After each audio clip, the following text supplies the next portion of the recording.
Hello people, I just wanted to touch base with you and have a chat with you about what happens in the next 4 or 5 weeks or so in the lead up to the end of the year, and of course the lead up to the Christmas period and the Christmas break.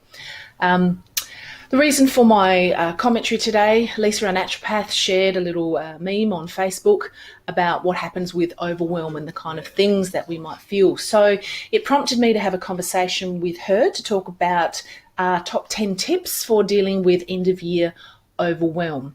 So this is a brief version. I will have a longer version available if you'd like to hear a little bit more.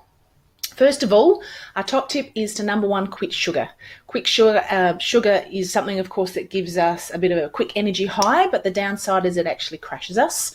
And then doing that kind of pattern long term does really stuff around with our metabolism and our energy management in our body. So in times of stress, it's often something you go to, but just there's a downside to doing that as well. Number two, we would suggest to take some B group vitamins. B group vitamins are really useful in the case of a stress load in your body and can give you an extra lift. It might make your urine a pretty colour, but nevertheless, some extra B group vitamins would be good. Also, magnesium is really useful in the context of when there's increased muscle tension because we're worried in a stress and we're pushing the barrel really hard and perhaps burning the candle at both ends. But magnesium must be taken with quite a lot of water, so properly hydrated, and magnesium about 300 to 400 milligrams a day. Having said those two things, number four would be, you might need to get some professional help on really fine-tuning the best supplements for you, vitamins or medication if that's needed as well. So talk to your chiro, to your naturopath, to your GP, and sometimes people have GPs that are very open-minded and will think about some of those non-medical solutions as well.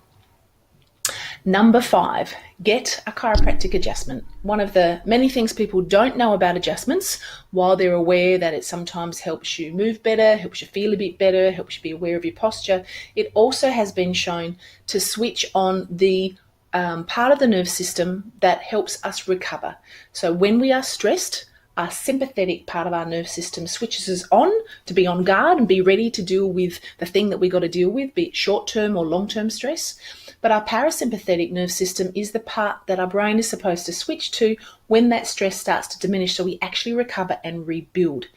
If you are sympathetic dominant and you're constantly in the state of stress, your body doesn't get a chance to rebuild and your energy levels and your resilience in your tank just starts to drop down and you can have a bit of a crash. So an adjustment can certainly help switch on that calming part of the system, the healing part of the system, and improve getting through that difficult period.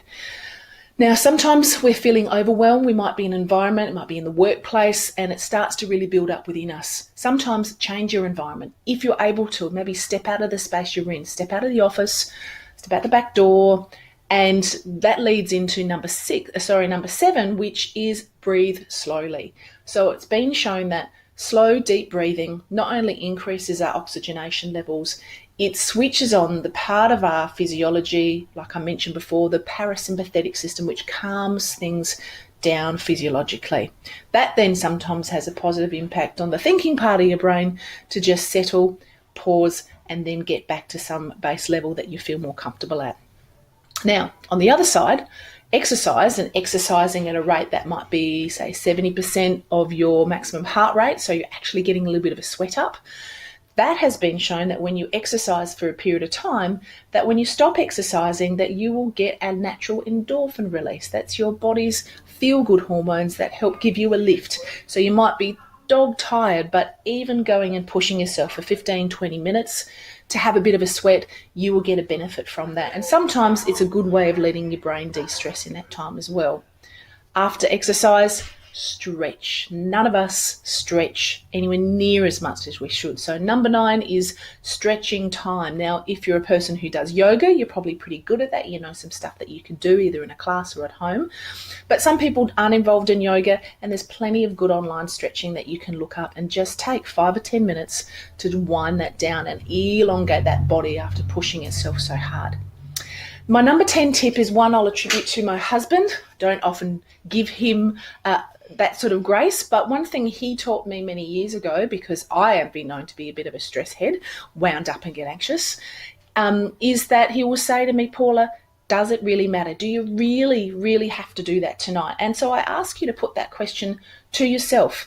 That list of things you're trying to get through, try and prioritize what you really must do and the things that actually could wait until you've settled, had a rest, or wake up fresh the next day and reprogram that in another time. We don't all have to be up at past midnight to be wrapping Christmas presents. You're probably also trying to look how you can finish out your week or your year of work before the end of year break, but prioritize and only do what really, really has to be done. Take the pressure and expectation off yourself.